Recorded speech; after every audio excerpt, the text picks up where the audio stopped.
Welcome to Propeller Breeze, the show for student pilots, sim fans, and everyone chasing that first solo and beyond. All information in this podcast is for entertainment and general knowledge only. Always verify with certified flight instructors or regulatory authorities before attempting anything mentioned here. Welcome back to the Deep Dive. Today we are really getting into something fundamental. The instrument that tells you where you are vertically, the aircraft altimeter. Yeah, absolutely essential stuff. Whether you're maybe gearing up for a PPL check ride or, you've been flying for years, this is one instrument. Understanding its quirks, its flaws is just crucial. It really is. So our mission today is to unpack the sources, see how it works, but maybe more importantly, understand those two big errors, pressure and temperature, that, well, they constantly challenge safe flight.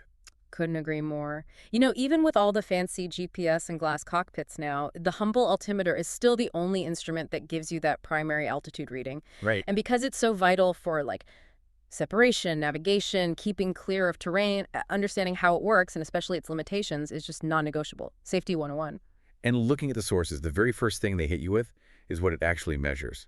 It's not really height above ground, is it? It's height above a given pressure level. Exactly. That's the key. That dependence on atmospheric pressure is, it's both its genius and sometimes its Achilles heel. Okay, let's unpack that then. How does that squeeze of air pressure actually translate into those needles moving on the dial? What's the magic inside? Well, it's actually quite elegant physics, really simplified. It's basically a fancy barometer, an aneroid barometer. It measures the static pressure outside the aircraft, and the whole thing relies on the fact that air pressure drops pretty predictably as you climb higher. The altimeter takes that static pressure reading and, using some internal standards, just converts it straight into feet on the display. Okay, so translating that pressure into actual movement.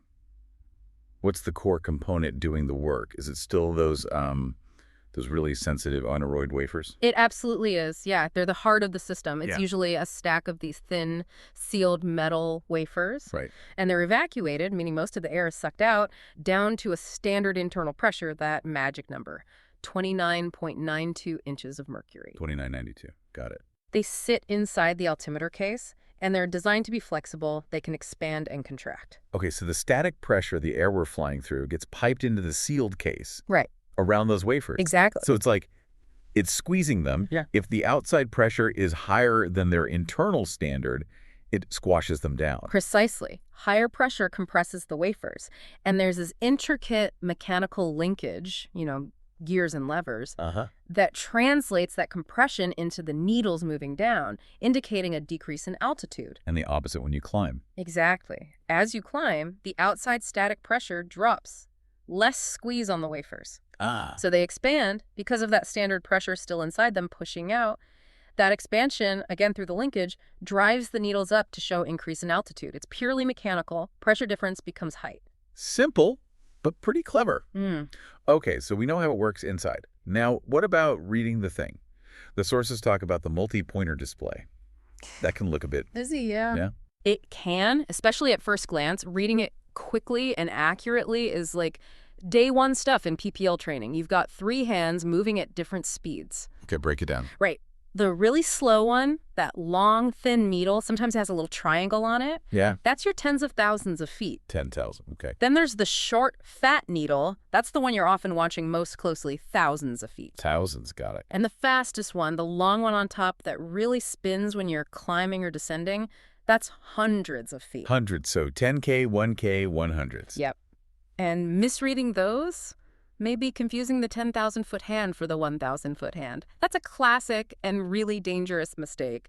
You have to train yourself to see it correctly every time. Absolutely. Okay. So you've read the number off the dial, but that number, the indicated altitude, it's only really correct, like approximating your height above sea level, if the atmosphere is playing perfectly by the rules, right? Which it basically never does.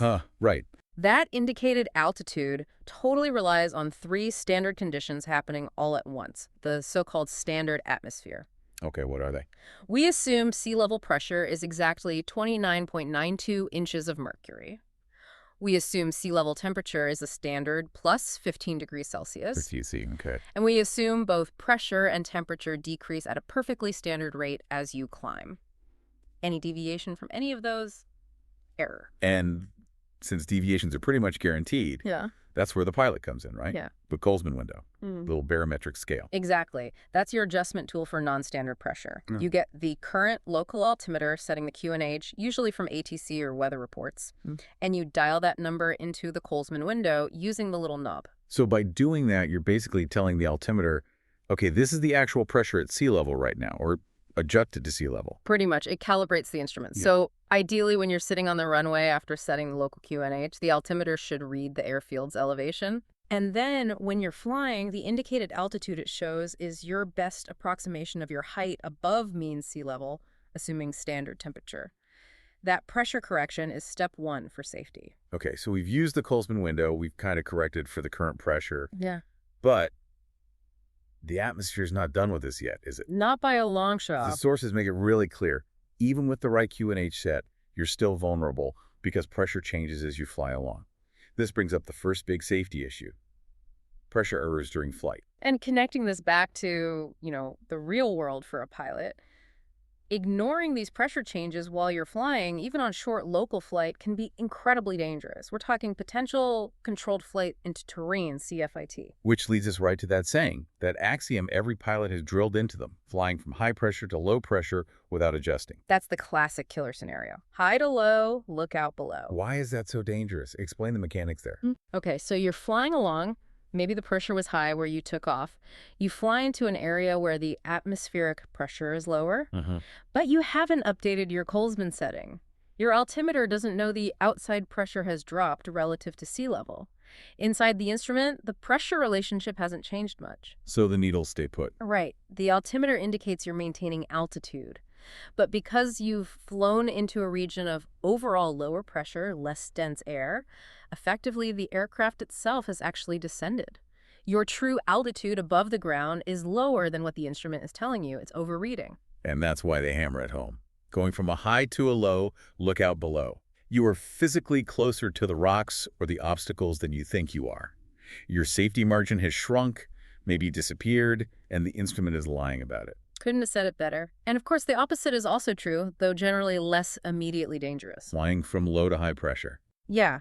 If you fly from a low pressure zone into a higher pressure zone without adjusting, your actual altitude will be higher than what the altimeter indicates. Okay, so maybe more terrain clearance, which sounds safer. It often is, but it can still cause problems with assigned altitudes or airspace. The main point for any pilot, PPL included, is you have to get current altimeter settings regularly en route. Don't just set it at takeoff and forget it. Weather systems move, pressure changes. The sources also mention specific pressure limits. These seem important, especially for PPL operations. What about when the pressure gets really high, above 31.00 inches? Right. If the pressure claims way up, say 31.0, and your altimeter's Kollsman window literally can't be set that high, maybe it stops at 31.0. Okay. Then if you set it to its max, 31.00, your actual altitude will be slightly higher than indicated. You've got a bit of an extra buffer, but the reading is technically wrong. But the real danger zone is at the low end, isn't it? Below 28.00 inches. Absolutely. The sources are very clear here. When barometric pressure drops below 28.00 inches of mercury, flight operations by aircraft whose altimeters cannot be set that low are not recommended. Not recommended. That sounds pretty serious. Why that specific cutoff? Well, a lot of older altimeters, and even some newer ones, have actual physical stops built into the mechanism. They prevent the Kollsman scale from being set below a certain point, often 28.000 or maybe 28.5.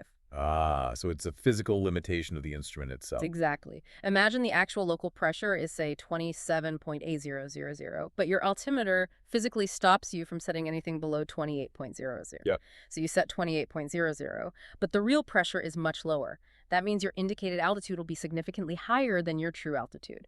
You might think you're at 1,000 feet, but you could be much, much closer to the ground. The instrument simply cannot tell the truth in those conditions. Flying then means you're operating potentially blind to how low you actually are. It's a major hazard. Wow, okay. That really highlights how much this pressure gauge aspect dictates what pilots can safely do. But hang on. We've only dealt with pressure. Now we hit the second big one, temperature. And what's really tricky here, according to the sources, is that adjusting the Kollsman window for pressure does absolutely nothing to correct for non-standard temperature. That's the kicker. Temperature throws another wrench in the works entirely. The altimeter is built assuming that standard temperature lapse rate we talked about. Right. The plus 15 degrees C at sea level decreasing predictably. It assumes that standard density profile. But if the air is colder than standard, it's actually denser than the altimeter thinks it is for that pressure level. Denser. Okay, so what does that mean for altitude? It means the column of air supporting the aircraft is squished down effectively. For any given pressure reading on the altimeter, when the air is colder than standard, your true altitude above sea level is lower than the indicated altitude. Lower again. Okay, this sounds familiar. It leads to the second critical memory aid. From hot to cold, look out below. Just like flying from high to low pressure makes you lower than you think, flying into colder air does the same thing. Because the instrument isn't compensating for that extra density of the cold air. Precisely. It's an uncompensated density error. And the colder it gets compared to the standard atmosphere temperature for that altitude, the bigger the error becomes. So practical implications. Mountains again, I assume. Absolutely critical, especially in mountainous terrain or when obstacle clearance is tight. If it's significantly colder than standard, your actual clearance over terrain is less, maybe much less, than your altimeter suggests. How much less are we talking? Is it minor? It can be significant. The sources mention ICO data, like if you're indicating 15,000 feet, but the outside air temperature is, say, 30 degrees Celsius colder than standard for that altitude. 30 degrees colder. Wow. Your true altitude might actually be closer to 14,000 feet. That's 1,000 feet of error, purely from temperature. Imagine that near a mountain peak. Catastrophic potential. 1,000 feet? Yeah. Just from temperature? Yeah, that's huge. So what's the pilot supposed to do? Just fly higher? Basically, yes. If you know you're operating in significantly colder than standard temperatures, especially if terrain is a factor, you need to anticipate that error and deliberately fly at a higher indicated altitude to ensure you have adequate true clearance. Add your own safety buffer, essentially. You got it. And conversely, if the air is warmer than standard, your true altitude will be slightly higher than indicated. Gives you a small, usually helpful extra margin. Can you calculate this temperature error precisely? You can. The sources mention using your flight computer, like an E6B or electronic equivalent, to compute altitude corrections for temperature. It's probably more common in IFR or high-altitude flying than basic VFR PPL stuff, but the capability is there. But the main takeaway is just knowing that colder means lower, and potentially much lower. That's the core safety message, yeah. The difference between actual and standard temperature dictates how big that safety gap or lack thereof really is. Okay, so wrapping this all up, what's the big picture from this deep dive? It sounds like the altimeter is really just a pressure gauge wearing an altitude indicator's costume. That's a good way to put it. It's a pressure instrument first. Its accuracy as an altitude indicator depends entirely on those standard conditions. Standard pressure, standard temperature, standard lapse rates, which, rarely exist perfectly in the real atmosphere. Right. So the final synthesis, the thing to really internalize from the sources, is that both pressure changes and temperature changes can work against you. They can conspire to make your true altitude lower than what you see on the dial. The common thread for safety is understanding that whenever you fly towards lower pressure or into colder temperatures, your aircraft is physically closer to the ground than that instrument might be telling you. Which raises a really interesting question for you, the listener, especially thinking about that hard limit we discussed. Considering how complex these pressure and temperature effects are, particularly density, how might that specific operational limitation, the one about generally not flying below 28.00 inches of mercury if your altimeter can't be set, how might that influence your gonna-go decisions when planning, say, winter flights into areas known for really extreme cold and potentially very low pressure systems? That's a good one to think about. Definitely something to mull over as you build experience. It ties the theory directly into practical risk management. Absolutely. Fly safe out there and keep checking that Kollsman window. Sound advice. Thanks for joining us for this really vital deep dive. We'll catch you next time. That's it for this episode. Keep your wings level, your brain sharp, and catch you next time in the pattern. Thanks for riding with Propeller Breeze.